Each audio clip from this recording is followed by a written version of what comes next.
నమస్తే, welcome to I dream social spotlight with కవిత.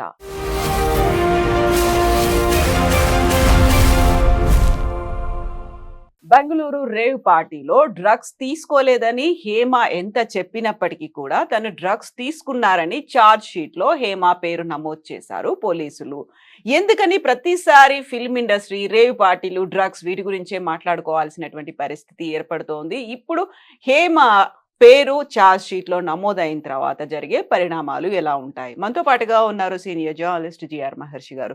మహర్షి గారు, ఇప్పుడు హేమ గతంలో చెప్పింది తను ఏ తప్పు చేయలేదు, అమాయకురాలు అనే మాట చెప్పింది, వీడియోస్ రిలీజ్ చేసింది. అయినప్పటికీ కూడా తనని సస్పెండ్ చేసింది, బట్ రివోక్ కూడా చేసింది.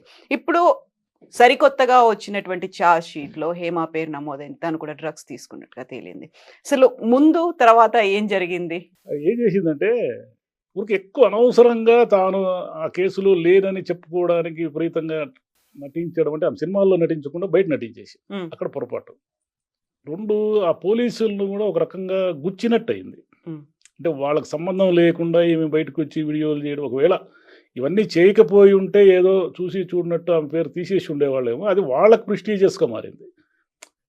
మమ్మల్ని మేము ఇక్కడ మా కస్టడీలో ఉండి కూడా మీరు ఇలా చేశారా అనేది ఏదో కొంచెం బెంగళూరు పోలీసులకు ఏదో గుచ్చుకున్నట్టయింది. సరే, అది వదిలేస్తే ఎందుకు సినిమా ఇండస్ట్రీ డ్రగ్స్ అనగానే సినిమా ఇండస్ట్రీ వాళ్ళ పేర్లన్నీ బయటకు వస్తాయంటే అక్కడ డ్రగ్స్ వాడకం ఎక్కువ ఉంది.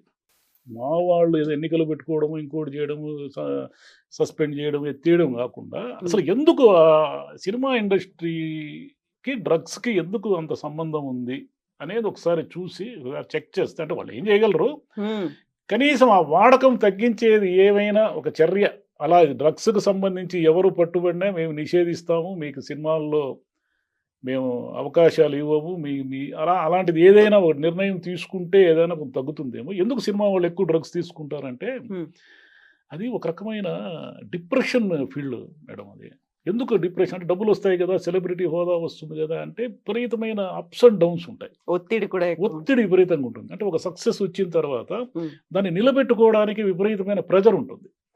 ఆ ప్రెజర్ అనేది ఏమవుతుందంటే పక్కని ఏదో ఒక రిలాక్సేషన్ కోసం ఏదో మందు అనేది కామన్. ఇప్పుడు సోషల్ డ్రింకింగ్ అనేది కామన్ అయిపోయింది. దాన్ని ఏమి ఇప్పుడు దాని గురించి పెద్దగా ఎవరు చర్చించడం లేదు.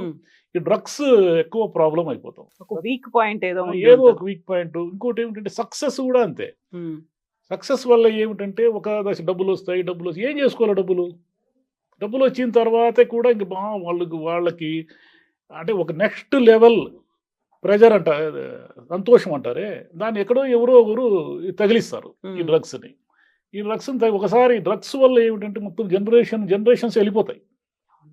ఒకసారి గనక అది తగులుకుంటే డ్రగ్ అనేది అంత సులభంగా వదిలించుకోలేరు వీళ్ళు. కాబట్టి సినిమా వాళ్ళని అనడానికి లేదు, బయట సొసైటీలో కూడా మీరు పబ్స్ పోతే అదేం సినిమా వాళ్ళే ఉండరు కదా, వాళ్ళే కదా, అమ్మాయిలు అబ్బాయిలు అంతా ఉంటారు. అదేం సినిమా సెలబ్రిటీస్ ఎందుకు ఉంటారు? ఈ రేవ్ పార్టీల్లో కూడా ఏమిటంటే హేమ గారు చేసింది ఏమిటంటే ఇదంతా గందరగోళం చేసుకుని తాను నెత్తికి తెచ్చుకున్నారు. ఇప్పుడు ఆమె డ్రగ్స్ తీసుకున్నారు, కేసు ప్రూవ్ అయితే 6 నెలల నుంచి 1 year శిక్ష పడుతుంది ఆమెకి, అంతే కదా, బెయిల్ రద్దు అయిపోతుంది, శిక్ష పడుతుంది. మరి ఏంటి, ఎట్లా తప్పించుకుంటే మరి అఫ్కోర్స్ ఇంకో పై కోర్టుకు అప్పీ చేసుకోవడమో ఇంకోటి ఏదో ఉంటారు అనుకోండి, ఎవరు జైల్లో కూర్చోరు అంత సులభంగా. కానీ ఈ డ్రగ్ కల్చర్ సినిమా ఫీల్డ్ని పట్టుకొని ఇంకా వాళ్ళని పతనం చేసేస్తుంది. చాలామంది యాక్టర్లు కూడా, ఇప్పుడు మనకు రఘువరన్ ఎంత గొప్ప నటుడు, అతను కేవలం ఈ డ్రగ్స్ వల్లనే చాలా తొందరగా చనిపోవడానికి కారణం డ్రగ్సే. ఆయన విపరీతమైన మాదక ద్రవ్యాలు లేదా మత్తు పదార్థాలకు అలవాటు పడి చాలా తొందరగా ఆయన చనిపోవడానికి ఎంత మంచి నటుడు అతను. ఇంకొక 10-20 ఏళ్ళు పైగా అతని కెరీర్ ఉండేది, అంత గొప్ప నటుడు అతను. వెరీ రీసెంట్ ఇంటర్వ్యూ భానుచందర్ గారిది చేశాం సార్ చెన్నైలో. తను చెప్పిన మాట, నేను ముంబైలో ఉన్నప్పుడు నేను వాడని డ్రగ్ అంటూ లేదు అనే మాట చెప్పి, సో మా అన్నయ్య అలవాటు చేసింది సరికొత్త డ్రగ్ మార్షల్ ఆర్ట్స్. ఆ మార్షల్ ఆర్ట్స్ నేర్చుకోవడం వల్ల వీటన్నిటిని నేను మర్చిపోయాను అనేది. సో ఆయన చెప్పింది ఒక 40 ఏళ్ల క్రితం ఉన్నటువంటి సంఘటన.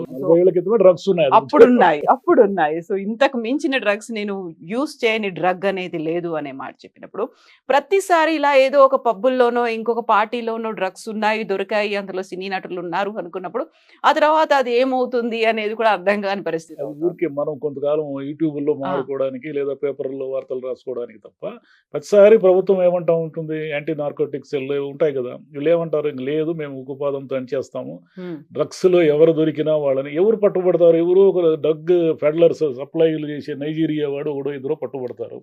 అసలు ఆడుతున్న వాళ్ళు ఎవరు, కొంటున్న వాళ్ళు ఎవరు, వీళ్ళందరికీ లింకులు ఉన్నాయని మీరే కదా చెప్తారు. ఎప్పుడైనా ఏనాడైనా ఎవరి మీదైనా చర్య తీసుకున్నారు. ఏమనంటే అయ్యో వాళ్ళు సెలబ్రిటీస్ పిల్లలు, వాళ్ళు వీళ్ళు పొలిటీషియన్స్ పిల్లలు, వాళ్ళ ఫ్యూచర్ పాడైపోతుంది. ఫ్యూచర్ ఆల్రెడీ పాడైపోతుంది డ్రగ్స్ ఇంకా వాడకం పెంచడం వల్ల. ఎక్కడో ఒక చోట దాన్ని గట్టిగా కట్టడి చేస్తే కనీసం ఆ భయం అన్నా ఉంటుంది. అంటే చట్టం చాలా సీరియస్గా మన మీద యాక్షన్ తీసుకుంటుంది అనే భయం అన్నా ఉంటే కొంచెమైనా అది ఆగే అవకాశం ఉంది. ఏముందిలే మనం మేనేజ్ చేసేయచ్చు, ఏం పెద్ద పెద్ద కష్టమేం కాదు, దొరికితే ఏమవుతుంది అనే మూడ్ వచ్చింది అనుకోండి, దానివల్ల ఇంకా ఎక్కువ నష్టం జరుగుతుంది. మీరు ఇన్ని వార్తలు వస్తాయి, ఇన్ని టీవీల్లో చర్చలు వస్తాయి, అరెస్టులు చేస్తారు, వాళ్ళని ఏదో ముసుగులు కప్పి తీసుకెళ్తూ ఉంటారు కదా. ఇన్ని జరిగినా మళ్ళీ రేవ్ పార్టీలు ఏమైనా ఆగుతున్నాయా? ఏమీ ఆగడం లేదు. అవి అట్లనే నడుస్తూనే ఉన్నాయి. అవే డ్రగ్స్ వాడుతూ పబ్బుల్లో వాళ్ళు కస్టమర్లు వాళ్ళు కోరుకుంటున్నారని డ్రగ్స్ సప్లై చేసేవాళ్ళు పబ్స్లో చేయకూడదు కదా. మామూలుగా వాళ్ళు లిక్కర్ మాత్రమే అమ్మాలి. వాళ్ళు లిక్కర్ కాకుండా ఇవి కూడా ఎందుకు అమ్ముతున్నారు? ఎందుకంటే విపరీతమైన డబ్బు వస్తుంది దాంట్లో. డబ్బు విపరీతం, అదంతా కొన్ని మిల్లీగ్రాములు అమ్మితే కూడా వేల రూపాయలు వచ్చేస్తాయి. మరి ఆ వేల రూపాయలు అంత ఈజీగా రావాలంటే ఇంక వేరే దారి ఏముంది? డ్రగ్స్ అనేది ఏమిటంటే మీకు యుఎస్ ఒక దశలో సర్వనాశనం కావడానికి ఇవే కారణం. మీకు వింటారు, అతను కొలంబియా డ్రగ్ లార్డ్ ఉన్నాడు కదా, అతను యుఎస్ను ఒక దశలో సర్వనాశనం చేశారు. కొన్ని దేశాల్లో కాల్చేస్తారు, మరణశిక్షలు ఉన్నాయి డ్రగ్స్ సంబంధించి ఏదైనా పట్టుబడితే. మనకు కూడా చట్టం అంత కఠినంగా ఉందనుకోండి, కనీసం కొంత మనం, ఎందుకంటే చాలామందికి సెలబ్రిటీస్ వీళ్ళందరికీ కూడా ఏంటంటే టైం ఉండదు. వాళ్ళ పిల్లలు ఏం చేస్తున్నారనే టైం ఉండదు. వాళ్ళకి కావాల్సినంత డబ్బు ఉంటుంది పిల్లల చేతిలో. వాళ్ళేమో స్కూల్ దశ నుంచి లేదా కాలేజీ దశ నుంచి ఇవన్నీ అలవాటు పడిపోతారు. ఒక దశలో వీళ్ళు చూసుకున్నా కూడా వాడిని వెనక్కి తీసుకురాలేరు. ఎలా తీసుకొస్తారు? అప్పటికే ఆరోగ్యం పాడైపోయి ఉంటుంది, అతను డ్రగ్స్ లేకుండా ఉండలేని పరిస్థితుల్లో ఉంటాడు. అంటే మీరు ఎంత సెలబ్రిటీస్ అయ్యి ఎన్ని కోట్ల రూపాయల ఆస్తిపరులు అయితే ఏం ప్రయోజనం? మీ పిల్లలు చూస్తూ చూస్తూ చాలా తొందరగా సూసైడే కదా అది ఒక రకంగా. కొంచెం లాంగ్ స్టాండింగ్ సూసైడ్ అంతే, కొంచెం పొడిగిస్తారు అంతే.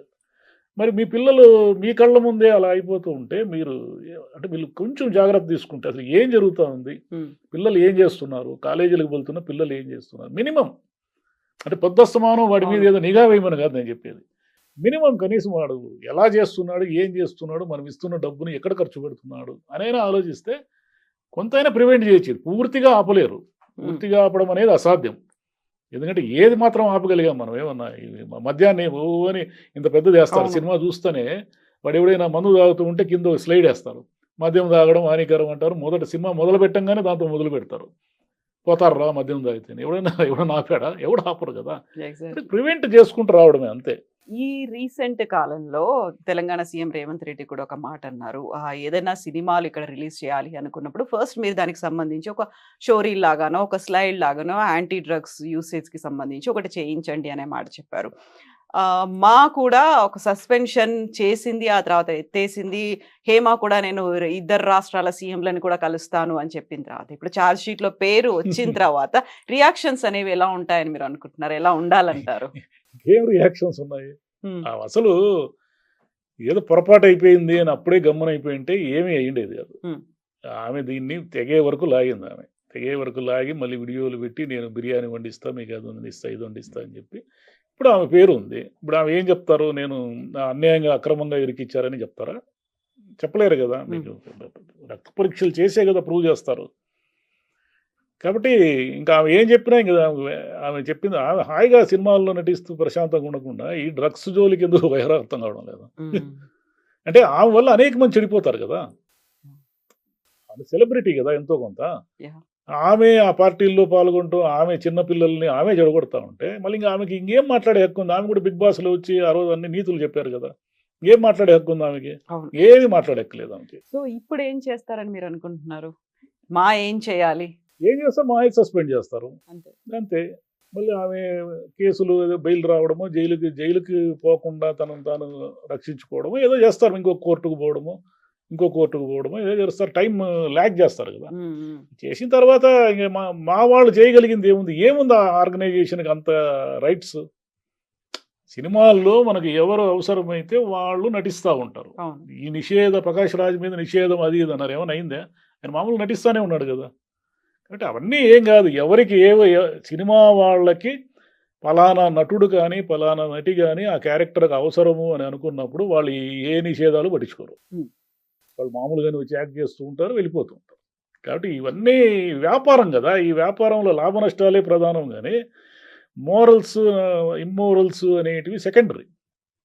కాబట్టి ఎవరు ఏం చేయలేరు దాన్ని. హ్మ్. చేసేది ఏముంటుంది? ఏమీ కాదు, ఇంకా పోలీసులు ఏదైనా ఏమి తీసుకుంటే కాదు. యాక్షన్ కాకపోతే తీసుకోవాలి. ఈ సినిమా వాళ్ళు ముందు ఆలోచించుకోవాల్సింది ఏమంటే, తాము ఇప్పుడు మనలాంటి వాళ్ళు చెప్తే ఎవరింటారు? హ్మ్. ఒక సెలబ్రిటీ, ఒక హీరో ఏదైనా చెప్పితే, ఇప్పుడు జూనియర్ ఎన్టీఆర్ గారు ఏం చెప్తారు?